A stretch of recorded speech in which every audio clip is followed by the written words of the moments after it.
The advertising industry today is huge. There's a whole bunch of people that work in the industry and a whole bunch of different sectors that come together to form what is known as the programmatic industry today. Fast forward to 1704, the first newspaper ad. 1922, first radio ad launched. 1941, the first television ad. Programmatic kicks off in 1993 when the first clickable ad was sold to a law firm in New York City. And AT&T paid $30,000 for a spot on hotwired.com. 2007 was probably the most pivotal year since 1994. Google buys DoubleClick for about $3 billion.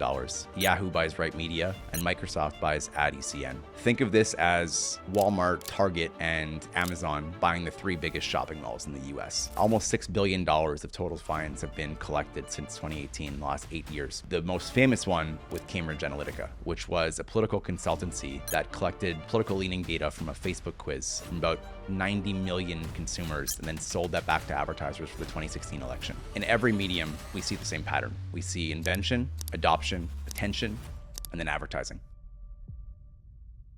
In the last 30 years, programmatic advertising has gone from zero to a $700 billion industry. In this first episode of the First Impressions podcast, we're going to talk about the history of programmatic advertising, how it started, what's happened along the way, and where's it going. What do you think of when you think of advertising? For a lot of people, it's likely a pop culture reference, something along the lines of Don Draper, Mad Men, 3 martini lunches, execs in suits pitching cigarettes or something else to execs in suits. For anyone not working in the industry, that's probably the first thing that comes to mind. The advertising industry today is huge. Hundreds of thousands of people work in it. It's gone from $0 in the early 90s to about $700 billion last year. The reality is there's so many different facets of the programmatic industry that are worth learning about, that are more than just seeing an ad online. I'm Stewart, and this is the First Impressions podcast from Drako. Drako is a programmatic partner based here in Montreal. We work on the demand side of the industry with agencies, advertisers, DSPs. The point of this podcast is bring on people to learn about different parts of the industry that we don't work in every day, or even ones that we do.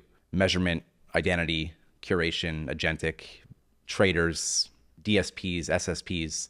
There's a whole bunch of people that work in the industry and a whole bunch of different sectors that come together to form what is known as the programmatic industry today. A lot to learn, but we're here to ask the dumb questions so you don't have to. This first episode is focused on the history of programmatic. In order to know where we're going, we got to learn a bit more about where we've been and how we got here. Programmatic kicked off in 1993, but advertising predates that by thousands of years.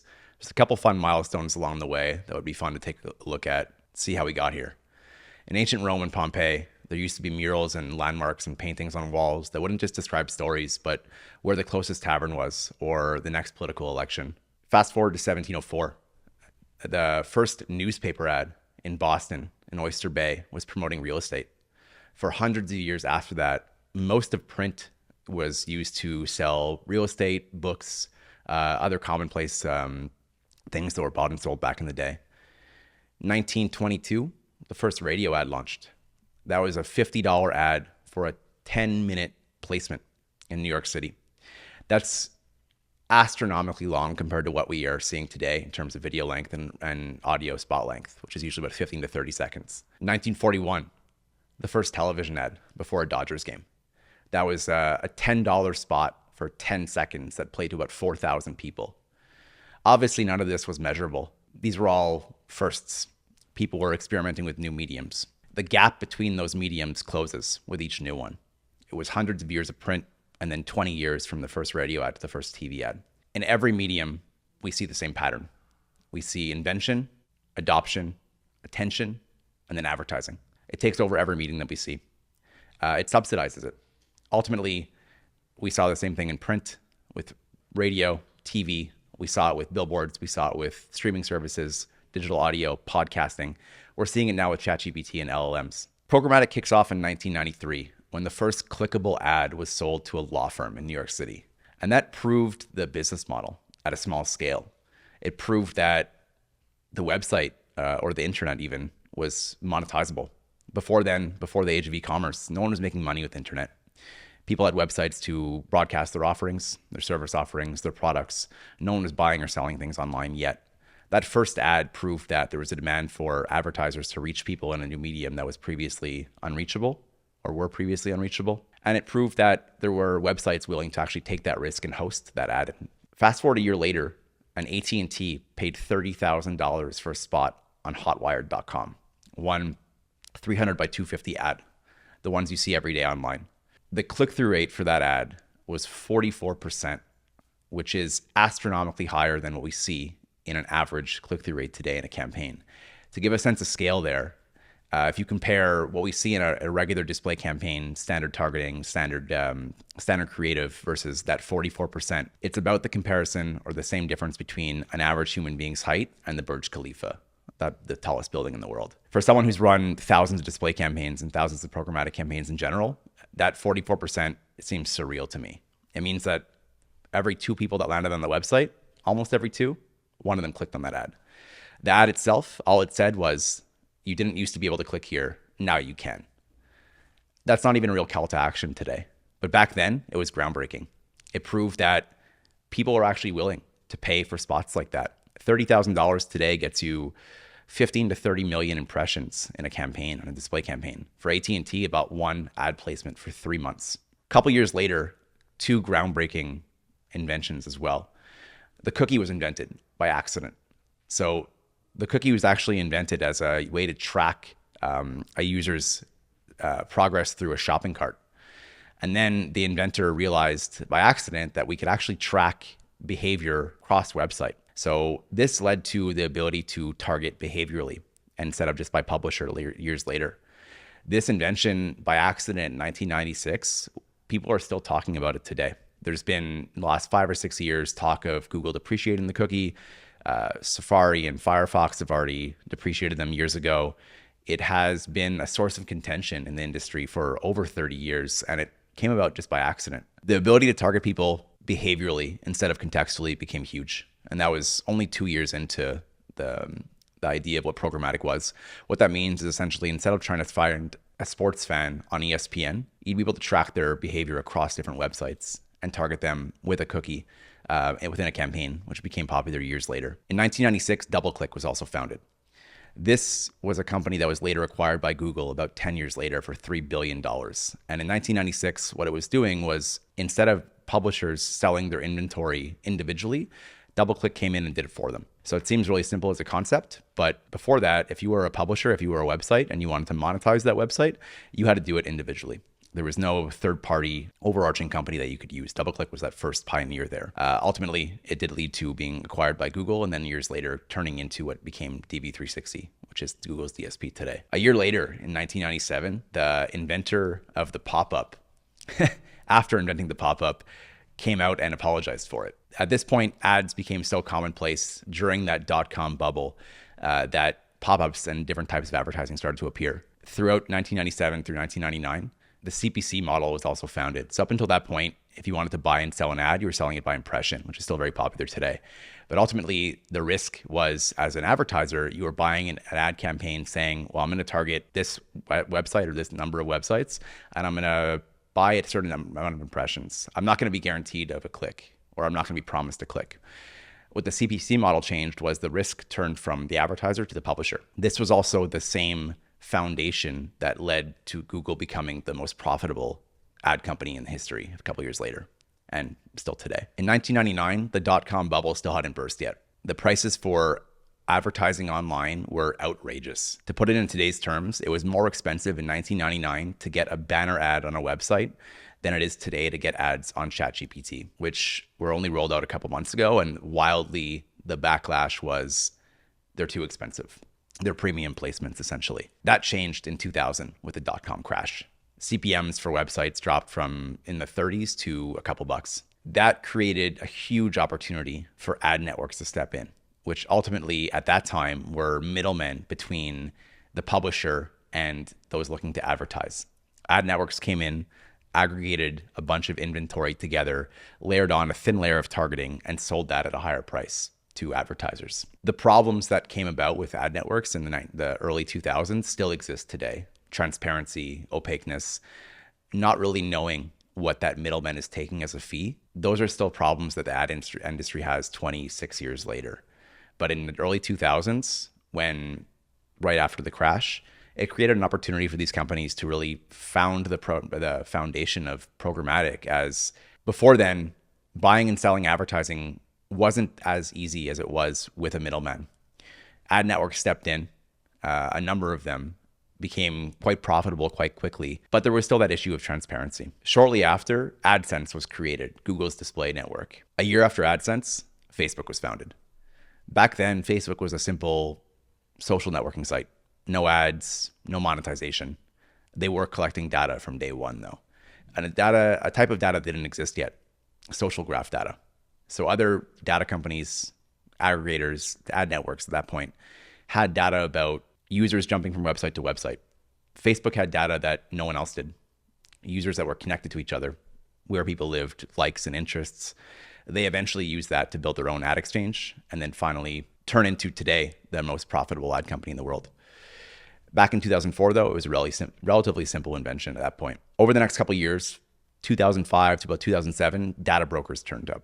A data broker would collect data, kind of like Facebook was doing, but different types of data, online behavior, search data, keyword data, not quite location data yet like Drako does because cell phones didn't exist yet, or certainly the ability to track people on cell phones. But data brokers would now work with ad exchanges to create packaged inventory to sell back to advertisers. The concept of a DSP, demand-side platform, didn't exist yet. Buying and selling ad campaigns were still extremely primitive compared to what we can do today, or even a couple years later in 2007, 2008. Back then, you didn't have a clean interface to actually run an ad campaign. It was through a network, through an ad exchange, or through data brokers who would run and manage campaigns as well. 2007 was probably the most pivotal year since 1994, and that's really when everything changed and built the foundation of what DSPs were able to build on a couple years later. Google buys DoubleClick for about $3 billion.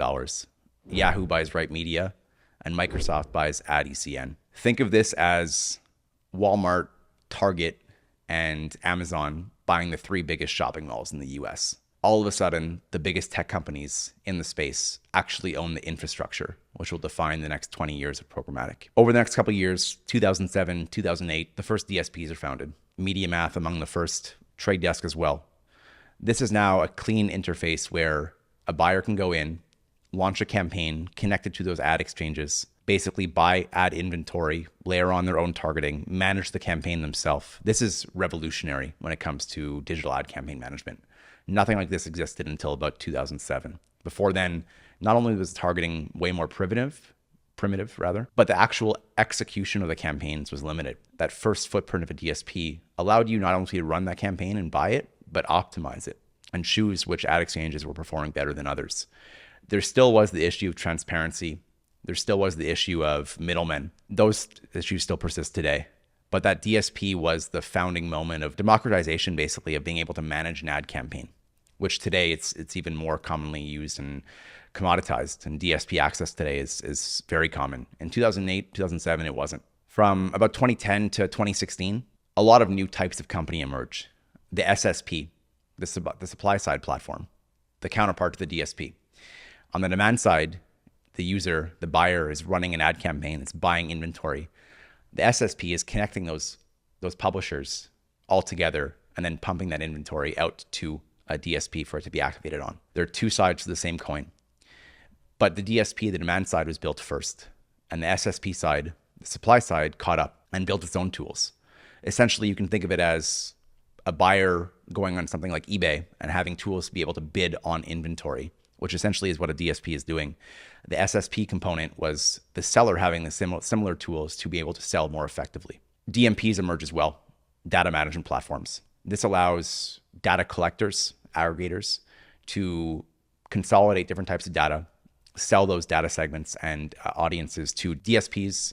Different DSPs would bring DMPs in-house as well. Effectively, over these years, programmatic is becoming mainstream. By 2016, DSP access and DSPs in general, even programmatic, has become mainstream. The Trade Desk, the largest independent DSP in the market and still is today, has IPO'd. Independent ad agencies are bringing DSP access in-house. A more niche vertical has turned into something that ad agencies and advertisers must have. It's become table stakes at this point. As we spoke about earlier, every medium along the way eventually gets sold and bought programmatically. By 2016, 2017, at this point, in-app advertising was a thing. CTV advertising, streaming service ads just became a thing. Audio advertising, Spotify, Pandora was on the verge of becoming a thing. Along the way, every single medium not only turns to advertising, but eventually turns to programmatic as well. Today, about 85% of all digital ad campaigns, and all digital ads in general, are bought and sold programmatically. By 2017, which is right around when we started Drako. Not only has programmatic been commoditized and become mainstream, but different concerns and facets of the industry are starting to emerge. Fast forward to 2018, and now the technology is no longer the problem. The commoditization, the ease of access to a DSP, the ability to run almost any kind of programmatic campaign at this point, that's the easy part. Where the industry is running into problems is privacy, is regulation, it's consent. GDPR, famously in 2018, was kicked off. In layman's terms, and this started in Europe, was that as a consumer, your data could not be collected unless you consented to it, unless you explicitly opted in when you downloaded a new app or you went to a new website. Now, anytime you download an app today, even in North America, it will prompt you, do you want to share your data with this app? If you're clicking yes, someone is buying that, someone is selling that. But if you click no, you're not able to be targeted from that app specifically. GDPR, though, since 2018 has fines have come across companies because of GDPR because they've broken that law. Almost $6 billion of total fines have been collected since 2018, in the last 8 years, because companies have explicitly said, no, we will not collect your data, and then turned around and did the opposite. The most famous one also happened in 2018 with Cambridge Analytica, which was a political consultancy that collected political leaning data from a Facebook quiz from about 90 million consumers and then sold that back to advertisers for the 2016 election. That's when the average consumer realized what kind of data was being collected from them through Facebook and other means. That's when it became a mainstream concern. Over the next couple of years, we saw enactments from companies like Apple killing cookies in Safari, Mozilla doing the same thing in Firefox, iOS 14.5. These were all put in place for the benefit of the consumer. Ultimately, what the industry is trying to protect here is the ability and the right of someone to not have their data shared unless they explicitly want it shared and sold. One of the downsides and problems there is a lot of apps and websites that require your data to be shared and sold to be used still exist. A good example would be a weather app. You have to share your location data with that app to properly access it, or else it's not going to know where you are. It's going to be useless. So yes, there is a lot more privacy and restrictions in place now for data collection, a lot more consumer rights.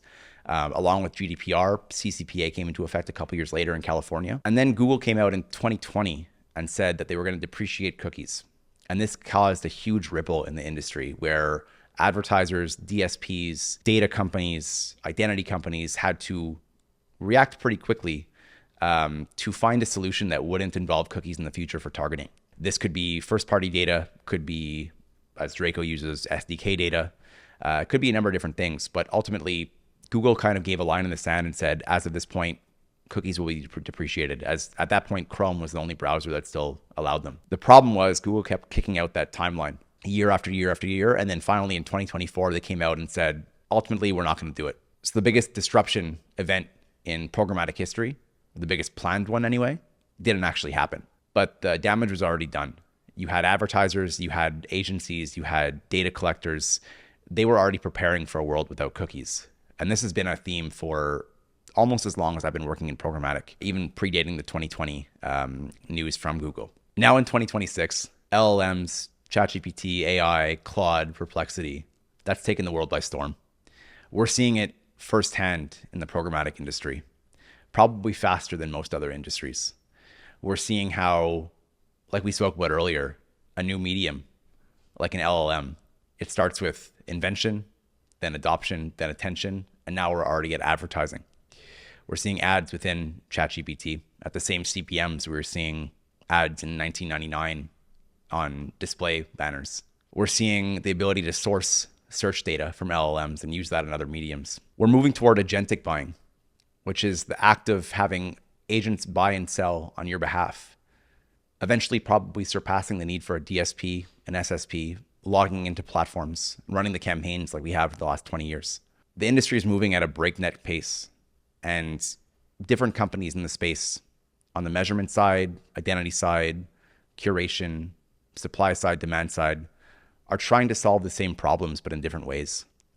And that's really what this podcast is going to be about, is where we're headed, how these companies are trying to solve these problems, what solutions they have in place, what problems they're seeing. Over the next couple episodes, we'll talk about third-party data, curation, measurement, agentic buying. We'll talk about running a trading desk. We'll talk about all the different facets that go into the programmatic landscape, which since the early 1990s has grown from nothing into a $700 billion industry. Didn't happen overnight, but it is scaling exponentially. And with the tools that we have in hand now, we're only going to see it grow faster. We're here to ask the dumb questions, so you don't have to. We're here to learn together. And ultimately at Drako, we're trying to use these same tools and learn from others to run better campaigns for our clients, power better campaigns for our data clients, our measurement clients, and ultimately achieve better outcomes across the board for everyone we're working with. You can find the First Impressions podcast on Spotify and YouTube. Make sure you like and subscribe to stay up to date. On the next episode, we're going to have Laura Gaffney and Howard Lux come on to talk about third-party data and the current ecosystem of buying and selling audiences. Make sure you stay in touch.